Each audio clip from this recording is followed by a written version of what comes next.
काळापासून 84 आर जमीन ही उमरान रसेल दिलेली होती कब्रस्तान दफनभूमीसाठी.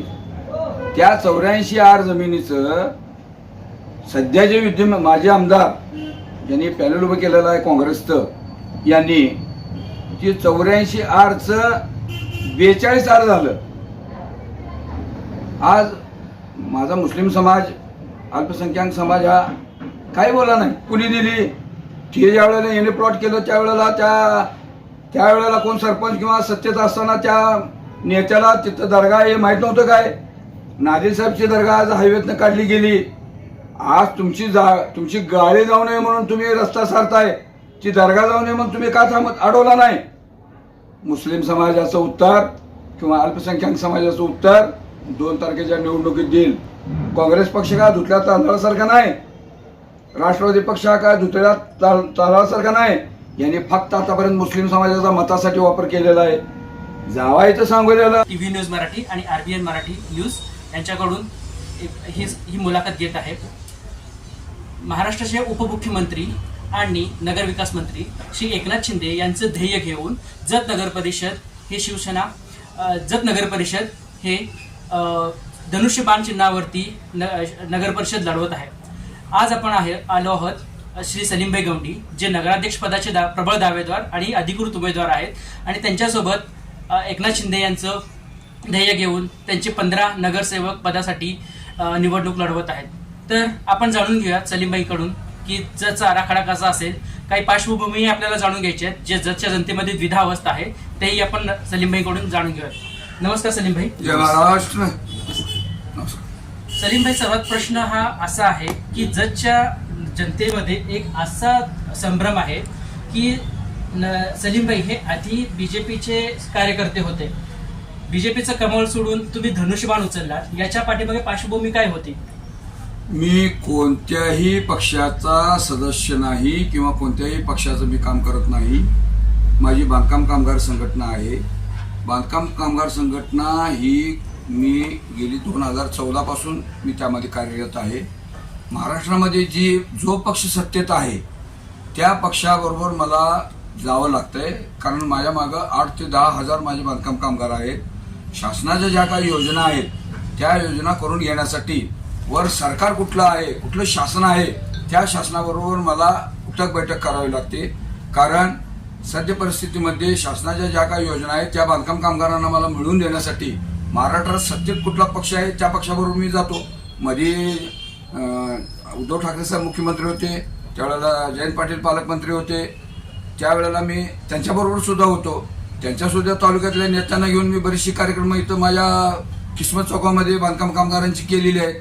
तसं काय नाही की मी भाजप सोडून मी ह्या पक्षात आलोय. दुसरी गोष्ट, गोपीचंद पडळकर हे उमेदवार होते. गोपीचंद पडळकर हे ओबीसीचे नेते, महाराष्ट्राचे नेते आहेत. ओबीसीचे महाराष्ट्राचे नेते. मी ओबीसी चळवळीचं काम करतोय. मी ओबीसीचा तालुका अध्यक्ष आहे. एक ओबीसीचं नातं असं धरून मी भारतीय जनता पक्षाचा प्रचार मी केलेला आहे. तर एकत्रित आपल्याला समजलेलं आहे की येथे पक्षाचं कार्य नसून हे समाजाचं कार्य करण्यात आलेलं आहे. माझा पुढचा प्रश्न असा असेल की आता याच्या पुढे जेव्हा आपण नगर परिषद लढवण्याचा जेव्हा आपण विचार केला, नगराध्यक्ष पदासाठी तुम्ही प्रबळ दावेदार म्हणून लोकांच्या समोर उभे आहात, त्यासाठी तुम्हाला जनता ही कोणत्या प्रकारे आशीर्वाद देईल असं तुम्हाला काय वाटतं? मी आता एकनाथ शिंदे साहेबांच्या धनुष्यबाण या चिन्ह घेऊन मी आज उभा आहे. मी माझं आयुष्य असूसपर्यंत मी एकनाथ शिंदे साहेबांचं धनुष्यबाण सोडणार नाही. मी जनतेच्या समोर आज ओबीसीचा प्रश्न घेऊन, अल्पसंख्याकांचा प्रश्न घेऊन, बांधकाम कामगारांचा प्रश्न घेऊन मी नेहमी सतत चळवळीचं काम करतो. मी समाजकाम करतो. हे समाजकाम व चळवळीचं काम करत असताना मी कोणताही जाती धर्म वगैरे कधी मानलेला नाही. मी कुठल्याही जाती धर्माशी मी असं तिरस्कार भावनेनं किंवा ह्या भावनेनं वागलो नाही. कारण माझे जे 8-10 हजार बांधकाम कामगार बंधू भगिनी जे आहेत ते सगळ्या जाती धर्मातले आहेत. असं काय नाही की एका विशिष्ट समाजाचं मी जास्त काम करतोय, असं काय भाग नाही. सर्व जाती धर्मातले हे माझे बांधकाम कामगार आहेत. आज माझ्या पासनभर प्रभागामध्ये आज लिंगायत समाज आहे. लिंगायत समाजाचं कालिका मंदिराचं काम असू दे, विसर्षी जत्रा असू दे किंवा रोहिदास जयंती असू दे, मी हे सर्व उत्सव मी अगदी हिरारीने त्यात भाग घेऊन मी हे सगळे सण साजरे करत असतो. जातीपातीचं जेव्हा राजकारण येतं तेव्हा काही विशिष्ट पक्ष, सत्ताधारी पक्ष असतील किंवा विरोधी पक्ष असतील, यांच्यामध्ये जे जातीपातीचं राजकारण होतं या संदर्भात तुमचं काय म्हणणं आहे? सत्ताधारी पक्षामध्ये आता ज्यांना आम्ही दिवसरात्र अहोरात्र प्रयत्न करून गोपीचंद पडळकर साहेबांना आम्ही निवडून दिलं, एक ओबीसी चेहरा म्हणून निवडून दिलं. त्यांना निवडून देत असताना निवडणुकीच्या पूर्वी मी जत शहरामध्ये एक ओबीसीचा नेता आहे, एक चळवळीतला आहे, म्हणून मी जत तालुक्यातल्या पूर्ण मुस्लिम समाजातल्या मौलानांची एक बैठक घेतली दिल्ली दरबारी हॉटेलमध्ये. मौलाना साहेबांचे किंवा आमचे कब्रस्तानचे विषय असू देत किंवा मशिदीचे विषय असू देत किंवा इतर जे समाजाच्या हिताचे जे विषय आहेत ते विषय भविष्यात गोपीचंद पडळकर साहेब सोडवतील म्हणून मी त्यांना त्या कार्यक्रमाला इन्व्हाइट केलं. त्यांनी सुद्धा आले. माझ्या मुस्लिम मौलवी लोकांना, माझ्या मुस्लिम बांधवांना त्यांनी सुद्धा इथून पुढं माझं सहकार राहील असं त्यांनी त्यावेळेला आम्हाला आश्वासन दिलं की व्हिडिओ क्लिप माझ्याकडे आज उपलब्ध आहे. पण जे आश्वासन त्यांनी दिलेलं आहे गेल्या 1 ते 1.5 वर्षामध्ये त्यांनी हे पूर्ण केलेले आहेत का? नाही. त्यांनी अलीकडल्या काळामध्ये त्यांनी भाजपच्या चिन्हावर ज्या वेळेला त्यांनी निवडून आले आमदार म्हणून जत विधानसभेला, त्यांनी बऱ्याचशा गोष्टी ही अल्पसंख्याकांच्या विरोधात त्यांनी बोलत आहेत. ख्रिश्चन समाजाबद्दल बोलत आहेत, मुस्लिम समाजाबद्दल बोलत आहेत. वास्तविक पाहता त्यांनी असं बोलायला नाही पाहिजे, त्यांनी टीका टिप्पणी करायला नाही पाहिजे किंवा त्यांनी खालच्या थराला जाऊन या समाजावर त्यांनी बोलायला नाही पाहिजे. कारण का आमचा सुद्धा त्यांच्या विजयामध्ये सिंहाचा वाटा आहे. त्यांनी इथं शिवाजी पुतळ्यासमोर ज्या वेळेला सभा घेतली त्यावेळेला त्यांनी लोकांना काय संबोधित केलं, मी 8-10 वेळेला उभारलो तो पडलोय म्हणून त्यांनी डोळ्यातनं पाणी काढलं. विचार करण्यासारखी गोष्ट आहे. आज एक मुस्लिम समाजातला मी एक माणूस आहे, मुस्लिम समाजातला माणूस त्यांच्या खांद्याला खांदा लावून आज तालुक्यामध्ये माझे बांधकाम कामगार असतील, ओबीसी असतील, ह्या सर्व बांधवांना बरोबर घेऊन मी त्यांना हिरारीनं त्यांच्या प्रचारात भाग घेऊन मी त्यांना निवडून आणलेला आहे. परंतु आता त्यांनी जी टीका टिप्पणी करत आहेत त्यांनी ती टीका टिप्पणी त्यांनी कृपा करून करू नये. जर भविष्यात त्यांनी अल्पसंख्याकाबद्दल आणि मुस्लिम समाजाबद्दल जर समजा त्यांनी काय टीका टिप्पणी केली तर त्याला मी जसंच तसं उत्तर देईन. सध्या पाहता आपल्याला खूप साऱ्या अशा बीजेपी पक्षाकडून एक चेहरा समोर त्यांनी आणलेला आहे नगराध्यक्ष पदाच्या उमेदवारासाठी. एक विशिष्ट वर्गामधून त्यांनी तो चेहरा दिलेला आहे. यापूर्वी जेव्हा विधानसभेची जेव्हा निवडणूक लागलेली होती तेव्हा त्यांनी सांगितलं होतं की विधान परिषदेसाठी तोच चेहरा आपण पुढे करायचा आहे. त्याच्यानंतरही त्यांना मंत्रिपद देण्यासाठी त्यांनी प्रबळ दावेदार होते, हे त्यांनी एक मान्य केलेलं होतं. पण ह्या दोन्ही गोष्टी झालेल्या नाही आहेत. याच्याबद्दल जनतेमध्ये असा समभ्रम तयार झालेला आहे की गोपीचंद पडळकर हा फक्त फुसका बार आहे की जनतेची कामे करणार आहे. कसं आहे, त्यांनी मित्र पक्षात आज भाजपचे आमदार आहेत, आम्ही शिवसेनेचं काम करतोय. त्यांनी जी काही विकास कामं केलेली आहेत, जो निधी आणलेला आहे तो आमच्या एकनाथ शिंदे साहेबांच्याच मंत्रिमंडळातनं एकनाथ शिंदे साहेबांच्याच कडून आणलेला आहे. निधी आणलेला आहे, कामं सुरू आहेत, ही सगळी जरी गोष्ट खरी असली त्यांना निधी आमच्याच मंत्र्यांनी दिला आहे ना, आमच्याच कॅबिनेट मंत्र्यांनी त्यांना निधी दिलेला आहे. त्यांना निधी कॅबिनेट मंत्र्यांनी दिलेला असताना त्यांनी आज मी फक्त याच्यामध्ये तुम्हाला एक फक्त रोखतो. आपला जो प्रश्न आहे तो आहे की गोपीचंद पडळकर हे जे बोलतात ते करून दाखवतात का, हा जनतेचा जेव्हा प्रश्न होता तेव्हा जनतेला असं एक त्यांनी एक आश्वासन दिलं होतं की एक लिंगायत समाजामधील प्रतिष्ठित व्यक्तींना ते विधान परिषद आमदार म्हणून ते पुढे करत आहेत, त्यांना विधान परिषदेवरती पाठवू. हा एक त्यांचं जे आश्वासन होतं ते पूर्ण झालेलं नाहीये. त्याच्यानंतर मंत्रिमंडळामध्ये जेव्हा गोपीचंद पडळकर यांना एक मंत्रिपद मिळणार होतं तेही मिळालेलं नाहीये. याचा अर्थ असा होऊ शकतो की पुढील भविष्यामध्ये जरी जनतेने जर समजा की एखाद्या विशिष्ट त्यांच्या उमेदवाराला उमेदवारी म्हणून किंवा नगराध्यक्ष म्हणून निवडलं तरी जनतेचे जे स्वप्न आहे, जनतेचे जे आश्वासन आहेत हे पूर्ण होतील का? कसं आहे, ज्या वेळेला विधानसभेची निवडणूक सुरू होती त्याचा प्रचार चालू होता त्यावेळी ठिकठिकाणी आपल्या भाजपाच्या वरिष्ठ नेत्यांनी, पदाधिकाऱ्यांनी लिंगायत समाजाला एक कॉप्ट आमदार म्हणून एकाच गोपीचंद पडळकरांना तुम्ही निवडून द्या, एकावर एक आमदार आम्ही फ्री देतो असे त्यांनी वल्गना केलेली होती. बऱ्याच नेत्यांनी केलेली होती. ते काय जग जाहीर आहे, त्याचा काय विषय नाही. परंतु नंतरच्या काळामध्ये ज्या वेळेला विधान परिषदेचं कॉप्ट करायची ज्या वेळेला वेळ आली, त्यामधून आळी साहेबांचं नाव वगळलं गेलं. आळी साहेबांचं नाव का वगळलं गेलं आणि गोपीचंद पडळकरांना का मंत्री केलं नाही, तो त्यांच्या पक्षाचा त्यांचा वैयक्तिक प्रश्न आहे. आता विकास कामाच्या दृष्टिकोनातून तुम्ही जर बघितला, जी कामं सुरू आहेत ती सुरू आहेत. ती कामं आमच्या एकनाथ शिंदे साहेबांनी दिलेली आहेत. त्यांनी जी वर्गणा करतात, त्यांनी आता जी वर्गणा करतात, मी विकास करेन, हे करेन, ते करेन. त्यांनी ते मित्रपक्षात असल्यामुळं त्यांनी तो निधी आणलेला आहे. तो निधी आमच्या मंत्र्यांनी दिलेला आहे. पुष्काभार म्हणण्यापेक्षा त्यांनी असं सांगावं जनतेपुढं की हे निधी उदय सामंत साहेबांनी दिलेला आहे. MIDCचा परिवहन मंत्र्याचा निधी हा आमच्या मंत्र्यांनी दिलेला आहे. पाणी पुरवठ्याचं जे आहे ते गुलाबराव पाटील साहेबांच्याकडनं आणलेलं आहे. हा असं त्यांनी स्पष्ट सांगावं. एकंदरीत जनतेचे जे प्रश्न आहेत ते शिवसेना सोडवण्यासाठी सक्षम आहे असं तुम्हाला म्हणणं आहे का? 100% मी म्हणेन जनतेचे जे प्रश्न आहेत ते 100% आमची शिवसेना सोडवल. आमचे एकनाथ शिंदे साहेब सोडवतील, त्यांचं कॅबिनेट सोडवल. कारण नगर विकास खाते हे एकनाथ शिंदे साहेबांच्याकडे आहे. उद्या भविष्यामध्ये मी तर नगराध्यक्ष निवडणुकीला मला जनता निवडूनच देणार आहे. उद्या भविष्यामध्ये आता त्यांनी म्हणतात मी 100-500 कोटी आणेन, मी 1000 कोटी निधी आणेन. एकनाथ शिंदे साहेबांच्या माध्यमातून मी 1000 कोटी निधी आणेन. पाणी पुरवठ्याला अजून काय पैसे कमी पडले तरी मी गुलाबराव पाटील साहेबांच्याकडनं शेकडो कोटी आणेन. निधी आणणं आणि कामे होणं आणि ते कोण देणं याचा विचार जनता नक्की करायला लागलेली आहे. याचा अर्थ असा आहे की जनता आता भूलथापांना भुलणार नाही आणि एका सक्षम उमेदवाराला निवडून देतील असं हे तुम्हाला वाटतं का?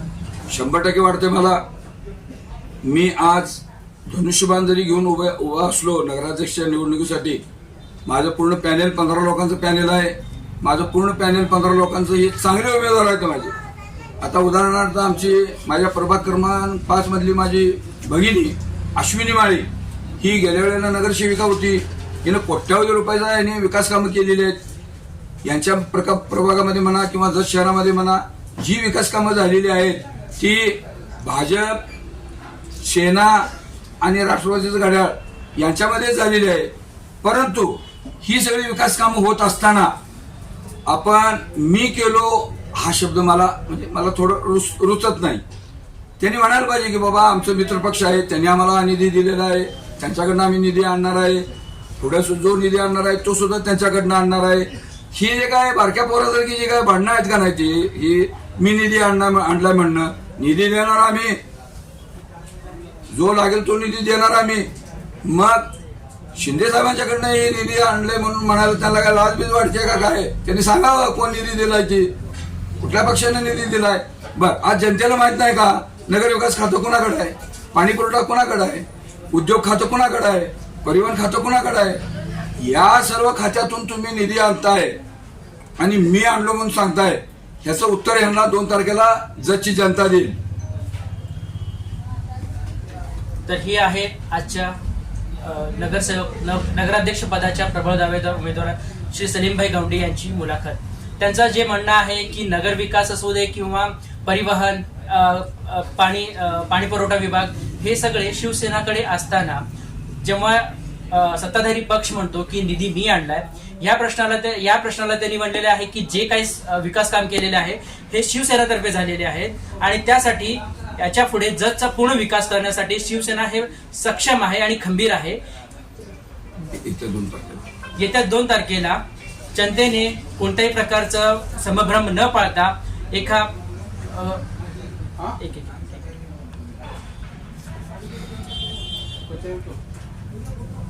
आता आपण घेतलेली आहे श्री सलीमभाई गवंडी यांची मुलाखत. एक तडफदार नेता की ज्यांनी जे विकास काम झालेले आहेत हे शिवसेना पक्षाकडूनच झालेले आहेत हे ठोकपणे सांगितलेलं आहे. पुढचेही जे विकास काम होणार आहेत तेही शिवसेना पक्षातर्फेही होणार आहेत, कारण नगर विकास मंत्री, पाणी पुरवठा मंत्री आणि परिवहन मंत्री हे सगळे शिवसेनेचे आहेत. आता बघणं हे आहे की जतची जनता ही एका प्रबळ दावेदाराला मतदान करेल की भूलथापांना. आता ही जी लढत आहे ही चौरंगी लढत आहे. तुम्ही आता मगाशी फक्त भाजपबद्दल बोलता, मग बाकीच्या 2 पक्षाबद्दल तुमचं मत काय आहे? कसं आहे साहेब, ही जी लढत आहे ही चौरंगी आहे. माझ्या विरोधात भाजपचे 3 प्रबळ उमेदवार उभे आहेत. भाजपकडनं आळीसाहेब आहेत, त्याच्यानंतर राष्ट्रवादी घड्याळाकडून सुरेशराव शिंदे सरकार आहेत आणि काँग्रेसकडून नानासाहेब शिंदे म्हणजे सुजय उर्फ नाना शिंदे आहेत. काँग्रेस पक्षानं सुद्धा त्यांच्या हातात सत्ता होती. ते दोघंजण मिळून यापूर्वी नगरपालिका गेली 5 वर्ष 10 वर्ष त्यांनी चालवलेली आहे. जत शहरामध्ये किती विकास झाला आहे की त्यांनी आम्हाला सांगण्यापेक्षा जनता त्यांना चांगल्या पद्धतीने उत्तर देईल.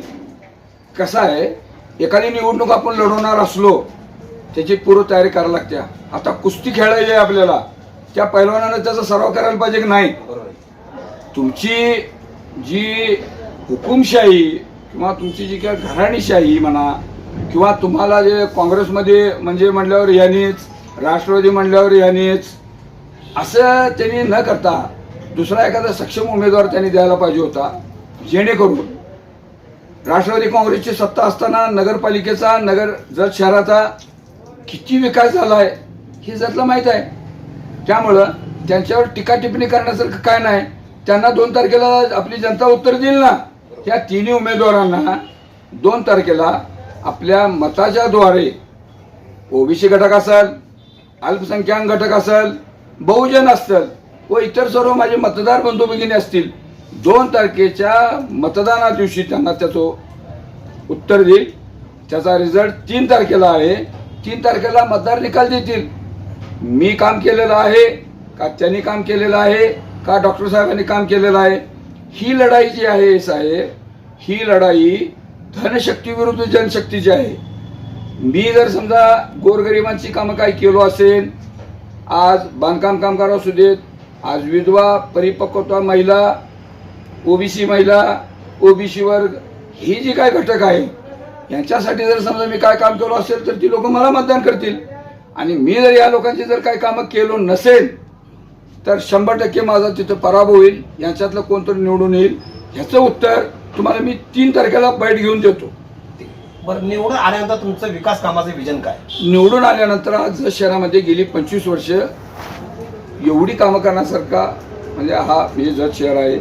विकास कुठलेला झालेला नाही. मी जत शहरामध्ये आता पंढरीची वारी असू दे, आपल्या धनमा देवीची यात्रा असू दे, यल्लामा देवीची यात्रा असू दे, दरेश्वराची यात्रा असू दे, चिंचणी मायाकाची यात्रा असू दे, लाखो भाविक इथून जात येत असतात. रस्त्याचं ट्रॉफिक एवढे जाम होतंय. आज लोकांना गाडी बाहेर काढण्यासाठी म्हणून वाहनधारकांना किती त्रास होते आपण बघताय. भविष्यामध्ये मी नगराध्यक्ष तर होणारच आहे. नगराध्यक्ष झाल्यानंतर मी जत शहराच्या बाजूने एक रिंग रोड करण्याचा प्रस्ताव देणार आहे. त्यामुळं बाहेरील लोक बाहेरून जातील, आपल्याला त्याचा त्रास होणार नाही. मी जत शहराच्या आजूबाजूस एक 4 ते 5 चांगली सुसज्ज असे भक्तिनिवास मी बांधणार आहे, जेणेकरून ही जी काय भक्त लोक येतात त्या लोकांना विश्रांतीसाठी त्यांना त्याच्या ज्या काही सोयीसुविधा आहेत त्या पूर्ण मी पुरवणार आहे. दुसरी गोष्ट म्हणजे आज आपल्या बाजूला गंधर्व ओढा आहे. हा गंधर्व ओढा गेली 60 मीटर हा गंधर्व ओढा होता. 60 मीटरचा गंधर्व ओढा हा 6 मीटर झालेला आहे. सगळ्यात महत्त्वाचा प्रश्न म्हणजे आपल्या जतचा साखर कारखाना हा एवढा चांगला चाललेला होता. एवढा साखर कारखाना चांगला चाललेला असताना तो तुमच्या आपापसाच्या भांडणामध्ये तो बंद पडला तर पड नका. तो कारखाना विकला गेला. ही सगळी नेते मंडळी मातब्बर हुशार मंडळी आहेत असं ते म्हणतात. ते स्वतःला म्हणून घेतात. ही सगळी मातब्बर मंडळी हुशार आहेत. तो कारखाना विकत असताना काय रात्री व्यवहारून काय सकाळी त्याची खरेदी झाली काय? म्हणजे सभासदांना त्यांनी सभासदांना विश्वासात घ्यायला पाहिजे होतं. त्यांनी सभासदांना विश्वासात घेऊन हा कारखाना काय असेल ते करायला पाहिजे होतं. इकडं त्यांनी लोकांची दिशाभूल करून तो कारखाना कोणाच तर घशात घालण्यास मागे ही सुद्धा आमच्या जतची राजकीय मंडळी असतील यात शंका नाही. कारण का सभासदांच्या मालकीचा कारखाना हा विकत असताना या 2-3 निवडणुका झाल्या, त्यामध्ये हे सगळे प्रमुख होते. हे निवडणूक लढवून कारखाना सुद्धा यांनी ताब्यात घेतला होता. तुम्हाला जतचा साधा कारखाना तुम्हाला चालवता आला नाही. आज सभासदांचे लाखो रुपये तिथं तुम्ही नुकसान केला. कवडीमोल किमतीत तुम्ही हा साखर कारखाना विकला. याचा जाब तुम्हाला जनता नक्की विचारणार आहे आणि याचा परिणाम जतच्या नगर परिषदेच्या निवडणुकीमध्ये होणार आहे. कारण का माझं एवढंच म्हणणं आहे, कारखाना कोण घेतला, कसा व्यवहार झाला, त्यामध्ये कोण कोण इन्व्हॉल्व होतं, हा माझा प्रश्न नाही आणि माझ्या प्रश्नाचं उत्तर बी नाही. जो साखर कारखाना कोणी घेतलेला असेल त्यांनी तो कारखाना माझ्या सभासदांना त्या कारखान्यामध्ये भागीदार करून घ्यावं, त्यांची सभासदाची त्यांनी सभासद करून घ्यावं. माझं त्यांच्याशी काय वेगळं काय त्यांचं माझं हे नाही. ह्या लोकांच्या बरोबर मी टक्कर द्यायचं म्हटल्यावर ही लोक फार बलाटे आहेत. मी एक गरीब कार्यकर्ता आहे, मी एक गरीब बांधकाम मजुरांचा एक नेता आहे, मी एक अल्पसंख्याकांचा एक कार्यकर्ता आहे, मी एक ओबीसीचा एक कार्यकर्ता आहे. तर मला एवढंच म्हणायचं आहे, जतचा साखर कारखाना हे सभासदांना त्याच्यामध्ये सामावून घेण्यासाठी मला जो काय पाऊल उचलावं लागेल ते मी उचलण्यास तयार आहे. धन्यवाद. सलीमभाई, आपण शिवसेनेचं धनुष्य हाती घेतलंय, ह्याच्या अगोदर तुमचा नेता कोण होता? साहेब कसं आहे, मी 1985 पासून कॉन्ट्रॅक्टर असोसिएशनचं काम करतो, ओबीसी संघटनेचं काम करतो, मुस्लिम समाजाचा मी तालुका अध्यक्ष सुद्धा त्यावेळेला होतो, आज बी आहे. माझे नेते हे सर्व समाजामधील जे प्रतिष्ठित लोक आहेत, प्रतिष्ठित, ज्यांच्या गायडन्सने मी थोडा तयार झालो व आपल्या जत तालुक्यातले सर्व पत्रकार, वार्ताहर, TV चॅनल रिपोर्टर हेच माझे नेते आहेत. कारण का वेळोवेळी मार्गदर्शन करणं किंवा प्रसिद्धी देणं. आज मला तुम्ही सांगा, मी गेली 15 वर्ष पत्रकार दिन साजरा करतो. आपल्या जत तालुक्यामध्ये असं 15 वर्ष पत्रकार दिन साजरा करणारा कोण नेता आहे मला सांगा. तुम्ही सत्तेचा असला, आमदार असला करताय, तुम्ही जिल्हा परिषद पंचायत समिती सदस्य असला तर करताय. जत शहरामध्ये असं कोण आहे सांगा की गेली 15 वर्ष हा पत्रकार दिन हा साजरा करतो. मी अभिमानानं सांगतो, मला पत्रकार, वार्ताहर, TV चॅनल रिपोर्टर हे आपल्या जत तालुक्यातले फार चांगले आहेत. त्यांनी योग्य बातमी, योग्य वेळी अचूक बातमी देतात, निर्भीडपणे देतात. ते कोणाला भेट नाहीत, कोणाला घाबरत नाहीत. म्हणून त्यांचं मला हे बघून ते माझे नेते आहेत असं मी म्हणतो. जिल्ह्यामध्ये कोणते दंगली असू देत, महाराष्ट्र असू दे किंवा भारत असू दे, जेव्हा केव्हा पेटलेलं आहे तेव्हा जत हे फक्त शांततेचं प्रतीक म्हणून पुढे आलेलं आहे. आज आता आपण बघत आहोत की गेल्या काही महिन्यापासून किंवा वर्षापासून जतचं राजकारण हे जातीपातीचं राजकारण होत आहे. जतचं राजकारण हे गढूळ झालेलं आहे.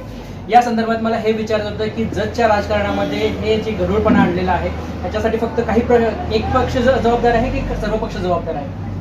कसं आहे साहेब, भाजप, काँग्रेस, राष्ट्रवादी हे 3 पक्ष, शिवसेना ही पक्ष आहेत. या पक्षामध्ये बरीचशी लोक चांगली बी आहेत. तर जातीपातीचं राजकारण जर समजा तुम्ही विचारला, आता काँग्रेसचं सांगतो तुम्हाला, काँग्रेसचं, राष्ट्रवादीचं, आमच्या मुस्लिम समाजाला संस्थानिक काळापासून 84 आर जमीन ही उमरान रसेल दिलेली होती कब्रस्तान दफनभूमीसाठी.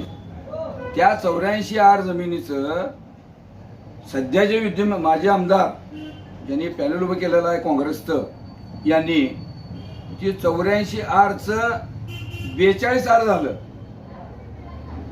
आज माझा मुस्लिम समाज, अल्पसंख्याक समाज हा काही बोला नाही. कुणीकडनं तर हा विषय मिटू दे म्हणून थांबला. 25-25, 40-40, 50-50 वर्ष जे आमचे पूर्वजांचे कब्रस्तान जे आहे ते 84 आर होतं. ते 84 आरचं कब्रस्तान हे 42 आर हे कशामुळे झालं याचं उत्तर त्यांनी मला द्यावं, नाहीतर त्याचं उत्तर 2 तारखेला जनता त्यांना देईल. कारण का जतमध्ये आमच्या नादिल साहेबांचं दर्गा होतं, राजभाषेचं दर्गा आहे, मोरे कॉलनीत गैडी साहेबचं दर्गा आहे. ही दर्ग्याची स्थापना म्हणा किंवा हे दर्गा हे कोण मुस्लिम समाजानं केलेलं नाही. ती स्थापना संस्थानिक काळापासून याची स्थापना झालेली आहे. संस्थानिक आमचे कोण होते? आमचे डफळे सरकार होते. आमचे डफळे सरकारांनी ही स्थापना त्यांनी त्यावेळेला केलेली आहे. आज तुम्ही मोरे कॉलनीत जावा, आमच्या गैबी साहेब दर्गाची आज परिस्थिती काय आहे बघा. त्यावेळेला सत्तेत कोण होतं? त्यावेळेला ते प्लॉट पाडताना त्या प्लॉट धारकांना परवानगी कुणी दिली? ते ज्या वेळेला याने प्लॉट केलं त्यावेळेला त्यावेळेला कोण सरपंच किंवा सत्तेत असताना त्या नेत्याला तिथं दर्गा हे माहीत नव्हतं काय? नादिर साहेबची दर्गा आज हायवेतनं काढली गेली. आज तुमची गाडी जाऊ नये म्हणून तुम्ही रस्ता सारताय, ती दर्गा जाऊ नये म्हणून तुम्ही का अडवला नाही? मुस्लिम समाजाचं उत्तर किंवा अल्पसंख्याक समाजाचं उत्तर 2 तारखेच्या निवडणुकीत देईल. काँग्रेस पक्ष का धुतल्या तांदळासारखा नाही, राष्ट्रवादी पक्ष हा काय धुतल्या तांदळासारखा नाही. यांनी फक्त आतापर्यंत मुस्लिम समाजाचा मतासाठी वापर केलेला आहे. जावायचं सांगोल्याला शहाजीबापू पाटील आमदारांनी 10 कोटी रुपये खर्च करून ईदगाह बांधलेला आहे. हे एकनाथ शिंदे साहेबांच्याच पक्षाचे आमदार होते ते. एकनाथ शिंदे साहेबांनी आज शिल्लोड असू दे किंवा ठिकठिकाणी ज्या ठिकाणी नगर परिषदेच्या निवडणुका लागलेल्या आहेत, बहुतांश मुस्लिम समाजाला त्यांनी उमेदवारी दिलेली आहे. ह्यांनी उमेदवारी कसं देतात?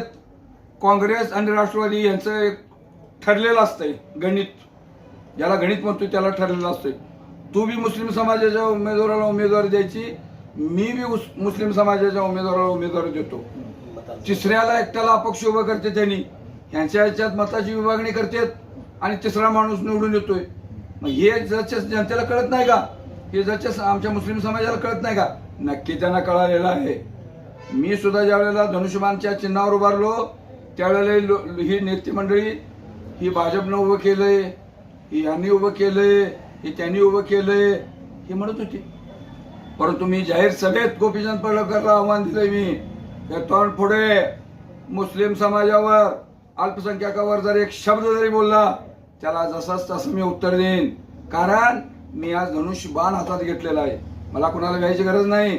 माझे नेते एकनाथ शिंदे साहेब हे अल्पसंख्याकांचे नेते आज झालेले आहेत. आज मुस्लिम समाजाला त्यांनी तिकीट दिलेलं आहे. मुस्लिम समाजाच्या विकासासाठी मला त्यांनी सांगोल्यामध्ये सर्व धर्मासाठी, मुस्लिम समाज नाही सर्व धर्मासाठी तुम्ही 1000 कोटीची निधीची मागणी करा, मी तुम्हाला 1000 कोटी निधी देईन असं त्यांनी मला आश्वासन दिलेलं आहे. तर ह्यांनी काय ही काँग्रेस राष्ट्रवादी हे काय फक्त मुस्लिम समाजाचा वापर करून घेतलेला आहे. आमच्या लोकांना आमचे काय ठराविकच आहेत, त्यांच्याकडे एक 4-5, इकडे एक 4-5 दिसतात, तिकडे एक 4-5 दिसतात. ह्यांना मुस्लिम समाजामध्ये फार किंमत आहे अशातला भाग नाही. ह्यांना किती किंमत आहे ही 2 तारखेला कळेल. 3 तारखेचा रिझल्ट आहे. विषय असा एक आहे, जत मध्ये काही विजापूर गुहागर हा जेव्हा रस्ता बनला तेव्हा काही ठराविक नेत्यांना याचा उपयोग व्हावा किंवा काहींना लाभ व्हावा यासाठी रस्त्याची रुंदी कमी झालेली आहे. हा एक प्रश्न जतच्या जनतेमध्ये नेहमी खटकत आहे. तर या संदर्भात आपलं काय म्हणणं आहे? विजापूर गुहागर हा रस्ता जो आहे तो रस्ता आपल्या सोलनकर चौकापासून आपण ज्या वेळेला जात असतो त्या रस्त्याची रुंदी डावीकडे बघा किती आहे, उजवीकडे बघा किती आहे. डावीकडे जेवढं अंतर आहे तेवढं उजवीकडे नाही, उजवीकडे कमी आहे. का? तरी त्यावेळेला हे सत्ताधारी आमदार होते, आमदारांचं नाव विक्रम सावंत साहेब हे त्यावेळेला आमदार होते. यांनी आपलं प्रेशर लावून इकडल्या बाजूला आपल्या लोकांची दुकानं जातील, गाड्या जातील या उद्देशानं त्यांनी त्यावेळेला थांबवलेलं आहे. परत आज मी म्हणायला लागलो म्हणून नाही, आज जरची जनता बघत्या जाता येता ह्या रस्त्यापासून ती दुकानं किती रुंदीची आहेत आणि ह्या रस्त्यापासून इकडली दुकानं किती रुंदीची आहेत. सांगण्यास तात्पर्य माझं एवढंच आहे, यांनी नेहमी स्वतः बेरजेचं राजकारण केलंय, परंतु जनतेसाठी वजाबाकीचं राजकारण यांनी केलेलं आहे. हे काय फार विकास केलेत किंवा फार हे केलेत असं काय नाही. यांनी सुद्धा भाजप बरं, भारतीय जनता पार्टी बरं, ते निदान ओपन तर मुस्लिम समाजाला उमेदवारी देत नाहीत किंवा मुस्लिम समाजाला टार्गेट करतात. यांनी काय करतात? यांनी आमचे उमेदवार उभे करतात, त्यांना पाडतात आणि दुसराच कोणतरी निवडून येतोय त्याचे जय जयकार करतात ती आणि मुस्लिम समाजाला म्हणतात पुढल्या वेळेला बघूया. असं नाही. या लोकांनी सुद्धा मुस्लिम समाजाचा मताचा वापर करून घेतलेला आहे. मुस्लिम समाज किंवा आज जगची जनता त्यांना 2 तारखेलाच उत्तर देईल. नमस्कार. आता आपण सलीमभाई गौंडे यांची आपण जी मुलाखत घेतली, या मुलाखतीमध्ये त्यांनी चांगल्या पद्धतीनं सर्व पक्षांचा लेखाजोखा घेतला आणि 3 तारखेला त्याचं उत्तर निश्चितपणे आपल्याला मिळणार आहे. आज TV न्यूज मराठी आणि आरबी न्यूज मराठी या दोन्ही चॅनलवर त्यांनी चांगल्या पद्धतीने या ठिकाणी मुलाखत दिली. धन्यवाद. जय महाराष्ट्र, जय भीम, जय बसवेश्वर, अस्सलाम वालेकुम.